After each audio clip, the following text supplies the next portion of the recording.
The midnight air trembled as the first chime echoed from the crypt, a sound that should have been impossible. The tomb had been sealed for centuries, its stone door unbroken, yet the bells rang with growing urgency.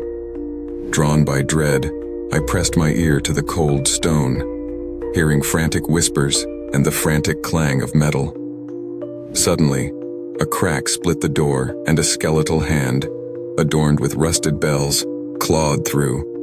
The bells tolled deafeningly as the hand seized my wrist. I screamed, but no one came. The crypt fell silent, save for the steady ringing, now from within.